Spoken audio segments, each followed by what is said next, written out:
રાજકોટમાં ભાજપની સૌરાષ્ટ્ર ઝોનની બેઠક મળશે। સૌરાષ્ટ્રના તમામ સાંસદો અને ધારાસભ્યો બેઠકમાં હાજર રહેશે। પ્રદેશ પ્રમુખ જગદીશભાઈ વિશ્વકર્માની અધ્યક્ષતામાં મહામંથન થશે। સંગઠન મહામંત્રી રત્નાકરજી સહિતના પ્રદેશ નેતાઓ હાજર રહેશે। વધુ વિગત મેળવીએ સંવાદદાતા રહીમ લાખાણી પાસેથી। રહીમ, ભાજપની સૌરાષ્ટ્ર ઝોનની એક મહત્વપૂર્ણ બેઠક, સાંસદો અને ધારાસભ્યો પણ હાજર રહેશે। આ સંદર્ભે વધુ શું વિગત, કયા મુદ્દાઓ ચર્ચાઈ શકે ખાસ કરીને? ભાવિકા, ચોક્કસપણે સ્થાનિક સ્વરાજની ચૂંટણીઓ છે તે આવી રહી છે અને તેને જ લઈને આ પ્રથમ એવી બેઠક છે કે સૌરાષ્ટ્ર ઝોન કે તમામ જે પૂર્વ ધારાસભ્યો છે, હાલના ધારાસભ્યો છે, પૂર્વ સાંસદો છે, હાલના સાંસદો છે ને સાથે જે કાર્યકર્તાઓ છે સંગઠન સાથે જોડાયેલા, આ તમામની આ 1700થી વધુ જે ભાજપ સાથે જોડાયેલા નેતાઓ છે તેમની આ બેઠક છે અને હાલ થોડી વારની અંદર જ પ્રદેશ અધ્યક્ષ જગદીશ વિશ્વકર્મા છે તેઓ અહીં પહોંચવાના છે ને તેમના સ્વાગતની તૈયારીઓ અત્યારે જોઈ રહ્યા છો તે કરવામાં આવી રહી છે। સ્વાગતની તૈયારીઓના ભાગરૂપે ખાસ કહી શકાય કે આ કરવામાં આવી રહી છે અને તેને જ લઈને જે આ દ્રશ્યો જોઈ રહ્યા છો કે તૈયારીઓ છે તે થઈ રહી છે। થોડી વારની અંદર જ જગદીશભાઈ વિશ્વકર્મા છે તે અહીં પહોંચવાના છે। સૌરાષ્ટ્ર પ્રવક્તા છે રાજુભાઈ થોડી વારની અંદર જ જગદીશભાઈ અહીં પહોંચવાના છે અને ખાસ સ્થાનિક સ્વરાજની ચૂંટણી પહેલાની મહત્વની બેઠક કહેવામાં આવે છે। એટલા માટે કે ભારતીય જનતા પક્ષની દ્રષ્ટિએ 4 ઝોનમાં ગુજરાતને વહેંચ્યું છે, જેમાં દક્ષિણ ઝોન અને મધ્ય ઝોનની બેઠકો પૂર્ણ થઈ છે। આજે અત્યારે સૌરાષ્ટ્ર ઝોન જે ભારતીય જનતા પક્ષની દ્રષ્ટિએ અતિ મહત્વનો ઝોન છે અને આ ઝોનની આજે મહત્વની બેઠક પ્રદેશ અધ્યક્ષ જગદીશભાઈ વિશ્વકર્માજીના નેતૃત્વમાં યોજાઈ રહી છે।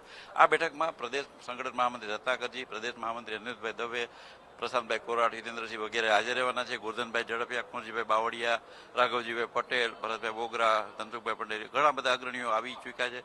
પ્રદેશ શહેર ભાજપ અધ્યક્ષ માધવભાઈ દવેના નેતૃત્વ માર્ગદર્શનમાં રાજકોટ શહેર ભાજપના મહાનગરના કાર્યકર્તાઓ પણ લાગી ગયા છે।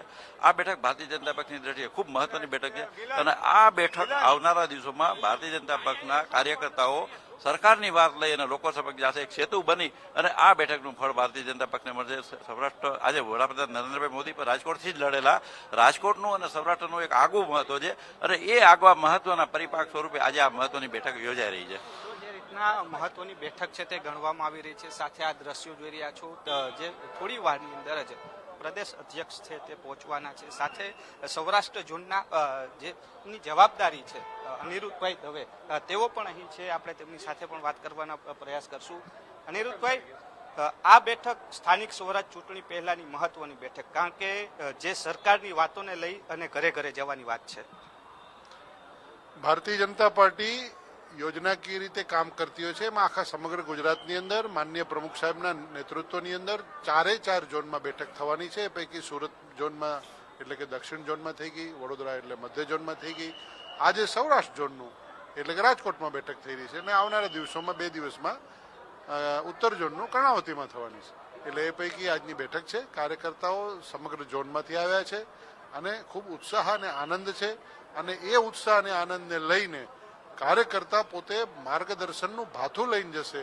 મોદી સાહેબના નેતૃત્વનું, માન્ય અમિતભાઈના નેતૃત્વનું, માન્ય ભૂપેન્દ્રભાઈના નેતૃત્વનું, માન્ય જગદીશભાઈના નેતૃત્વનું આ ભાથું લઈને જશે કે સ્થાનિક સ્વરાજ્યની સંસ્થાથી કરી અને છેક સાંસદ સુધી તમામ એક કડી રહે, લોકોની સુખાકારી રહે, એના માટેનું કામ છે। અનિરુદ્ધભાઈ, પૂર્વ નેતાઓની પણ હાજરી છે, કારણ કે વડીલોની હાજરી એક સમય એવું હતું કે વડીલોને બાકાત કરવામાં આવ્યા, પરંતુ આજે એમની હાજરી પણ જોવા મળી રહી છે પૂર્વ નેતાઓ। ભારતીય જનતા પાર્ટી કોઈને બાકાત કરતી નથી। ભારતીય જનતા પાર્ટી સૌને સાથે રાખીને ચાલે છે। માનનીય મોદીજીનો મંત્ર છે સબકા સાથ, સબકા વિકાસ, સબકા વિશ્વાસ, સબકા પ્રયાસ।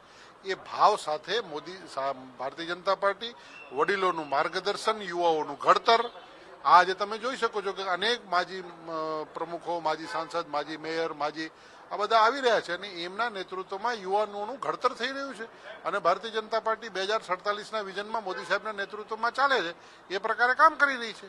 વિધાનસભા પહેલાની આ મહત્વની ચૂંટણી ગણાય। ભારતીય જનતા પાર્ટી સદૈવ 365 દિવસ 24/7 મહત્વના કામોમાં લોકોની વચ્ચે રહેતી હોય છે। કોંગ્રેસ અને આપ આ સામે કઈ રીતના જોવો છો? બંને પાર્ટી સ્થાનિક સ્વરાજ્યમાં દાવા કર્યા છે કે આ વખતે તેઓની સીટો મળશે, કારણ કે ગત વખતે રાજકોટની અંદર જો વાત કરીએ તો માત્ર 1 જ વોર્ડ મળ્યો હતો કોંગ્રેસ। ગુજરાતની જનતાએ માનનીય મોદી સાહેબના નેતૃત્વને નજર સમક્ષ રાખીને છેલ્લા 30-35 વર્ષથી ભારતીય જનતા પાર્ટી ઉપર આશીર્વાદના કમળના આશીર્વાદરૂપી ફૂલો વરસાવ્યા છે અને હજી પણ મને શ્રદ્ધા છે ભારતીય જનતા પાર્ટીના નેતૃત્વ મોદી સાહેબ પર સમગ્ર ગુજરાતની જનતા આશીર્વાદરૂપી કમળ વરસાવશે. ભારતીય જનતા પાર્ટી જીતે છે, હવે એમાં બીજી વિશ્વ ક્યાં આવે? તો જે રીતના તેમણે કહ્યું કે સ્થાનિક સ્વરાજની ચૂંટણીની અંદર ભાજપની જીત છે તે નિશ્ચિત છે. જી બિલકુલ રાઈમ, ધન્યવાદ તમામ જાણકારી સાથે જોડાવા બદલ.